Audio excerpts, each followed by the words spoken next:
নমস্কার, আমার নাম সঙ্গীতা গুপ্ত। টাইগার হিট ফ্র্যাঞ্চাইজি বাঘি চতুর্থ কিস্তি ঘোষণা করে দিয়েছে।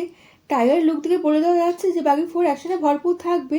আমরা তো বুঝছিলাম পুষ্পাকে নিয়ে, পুষ্পা সেলিব্রেশন মেতেছিলাম, আর পুষ্পা হেটার ছিল না, ঝড়ের মতন উড়ে গেছে। আমি পুষ্পার সামনে এসে দাঁড়িয়েছি, যেরকম চেয়েছিলাম তার চেয়ে বেশি পেয়েছি। 100% ডেলিভার করেছে সুকুমার স্যার। সুকুমার এই ডেলিভার করার পর এখন প্রশ্ন আসছে পুষ্পা পড়া কী আসতে চলেছে। জবাব হলো বলিউড থেকে এমন কিছু আসতে চলেছে যার জন্য আপনি রেডি নয়। টাইগার সব কামব্যাক করতে চলেছে বাঘি 4-এর মাধ্যমে। পোস্টার অ্যানাউন্সমেন্ট করে দিয়ে মিকারা কোথায় যেন পালিয়ে গেছে। মিকাশা যদি নিজের প্রোডাক্ট নিজে ভরসা না করতে পারে তাহলে পাবলিক তো পিছনে পড়ে যাবে। ফ্লপ সিনেমার পার্ট 4 বানানো কি খুবই দরকার ছিল? অনেকদিন ধরে সিকান্দারের আপডেট নিয়ে লোকে ডিমান্ড করে যাইছে। শুধু বলেছে অফিসিয়াল কিছু আপডেট নিয়ে আসুন। লোকের এই নিয়ে মেতে থাকবে যে কখনো তো সিকান্দার আসতে চলেছে। যেরকম বিকাশটা সিকান্দার নিয়ে ব্যাপার শান্ত হয়ে বসেছিল, তারপর বাঘি 4-এ পোস্টার অ্যানাউন্সমেন্ট করে দিয়েছে। পাবলিক এই নিয়ে খেপে উঠেছে, জানি না কেন। আমার বাঘি 3 অসুখ থেকে আমরা বেরিয়ে উঠতে পারিনি, তারপর আবার পার্ট 4 আসতে চলেছে। সাহস করে সিনেমাটা দেখতে আমরা যেতে পারবো না, খুবই বোর ফিল করবো সিনেমা হলে গিয়ে। টাইগার সব যদি বাঘি না নিয়ে অন্য কোনো সিনেমা নিয়ে আসতো না, তাহলে এত খারাপ কথা বলতো না পাবলিক। একটা মনে করতে হবে যে টাইগার সবের এই পোস্টারটা দেখানো হয়েছে, তার দেখে মনে হয়েছে বাকি সব সিনেমা থেকে আলাদা হতে চলেছে। আদিওয়ালি বাঘি 4 5 সেপ্টেম্বর 2025 মুক্তি পাবে। জনপ্রিয় তেলেগু তামিল চলচ্চিত্র থেকে অনুপ্রাণিত। সবচেয়ে ভালো ব্যাপার হলো ফিল্মের সঙ্গে কোনো কোরিওগ্রাফার নাম জুড়িয়ে নেই। সাউথে মাস ফিল্ম মেকার নাম লেখা আছে। অ্যাকশনে তো টাইগার সামলে নেবে, কিন্তু অ্যাক্টিং কে সামলাবে? অ্যাক্টিং মেম্বার কে দেখছে? সিঙ্গা বেগানে যখন কথা উঠে আসলো তখন অনেকের এই সিনেমাটা পছন্দ হয়নি, কিন্তু দুটো জিনিস নিয়ে প্রশংসা করতেই হবে। অর্জুন কাপুর দ্য ভিলেন, আর দ্বিতীয় হবে টাইগার শ্রফের অ্যাকশন।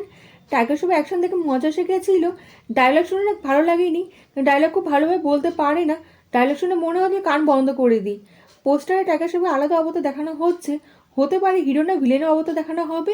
গুন্ডার মতো কাজ করবে হিরো, কিন্তু মনে দিতে মহান হবে, হাতে মদের বোতল থাকবে। কিন্তু পিছনে ডার্ক রিলেটেড লুকিয়ে আছে, সেটা আমাদের সিনেমাকে দেখে আমরা ইমোশন ফিল করতে পারি। অ্যাকশনের সঙ্গে সঙ্গে ইমোশন দেখাতেই হবে, না হলে পোস্টার জাস্টিফাই হবে। মারধরের পিছনে সিরিয়াস কাহিনী দেখানো হলে তাহলে সিনেমার মজা এসে যাবে। টাইগারকে হয়তো রণবীর কবির সিংয়ের মতো চরিত্র দেখানো হবে, তার সঙ্গে এক্সাইটেড ফিল হতে পারে। গুড বয়ের সঙ্গে সঙ্গে ব্যাড বয় অবতারের প্রেজেন্টেশন দেখানো হবে। যেরকম অ্যাক্টিং করতে পেরেছে শাহিদ আর রণবীর, সেরকম কি টাইগার করতে পারবে? যদি সিনেমাটা হিট করাতে হয় তাহলে এমন একজন ভিলেনকে নিয়ে আসতেই হবে যে অ্যাকশন অ্যাক্টিংয়ে যে কাউকে পিছনে ফেলে দিতে পারে, আর তার কাঁধের উপর ভর করে সিনেমা হিট হয়ে যাবে। এই সিনেমার সঙ্গে এমন একজন নাম জুড়ে গেছে, জাস্ট করে এক্সাইটমেন্ট ফিল হচ্ছে। জানেন কার নাম বলা হচ্ছে? বিদ্যুৎ জামান। এই সিনেমার সঙ্গে থাকলেই না যে কেউ সিনেমা দেখতে যাবে। টাইগার ভার্সেস বিদ্যুৎ জামানের যে ফেস অফ দেখানো হয় না, তাহলে এখন সিনেমা সেটা হয়ে যাবে। আর এমন সিনেমা হবে না আপনি ভাবতে পারবেন না। আর জানেন ডায়লগ কম দিতে হবে এই সিনেমাতে, অ্যাকশন বেশি দেখাতে হবে, তাহলে সিনেমাটা বেস্ট হয়ে যাবে। আর যে বেস্ট অ্যাকশন হিরো কে হবে এর জন্য মারপিট খুন খারাপি দেখাতে হবে, আর ফালতু সব একটাতে সরিয়ে ফেলতে হবে। অ্যাকশন স্টার অ্যাক্টরদের নিয়ে আসতে হবে, তাহলে লড়াই দেখে মজা এসে যাবে, আর ফিল্মের বাজেটও অনেক কমে যাবে, আর ফিল্মের লাভ হবে। বাঘিতে আমরা দেখেছি টাইগার খুব সহজে জিতে যায়। যদি এবার কিছু আলাদা হয় তাহলে ভালো হয়।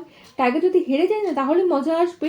বিদ্যুৎ যেমন না ভালো ভালো হিরোকে সহজে হারিয়ে ফেলতে পারে, বিদ্যুতের সঙ্গে লড়াই করা খুব সহজ ব্যাপার নয়। বাঘের সব একটাতে অবস্থা খারাপ হয়ে যায়, তাই সেম টু সেম ক্যারেক্টার যদি নিয়ে আসা হয় না বিদ্যুৎকে, তাহলে সিনেমা থেকে মজা এসে যাবে। একটা প্রশ্ন আসছে, টাইগার পোস্টার একা দেখানো হচ্ছে, তাই হিরোইন কি হবে?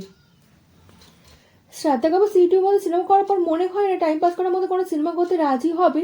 আর যদি দিশাকে না হয় না, তাহলে টাইগার দিশার মধ্যে লোকে কনফিউজ হয়ে যাবে কাকে বেস্ট একটা অ্যাওয়ার্ড দেবে।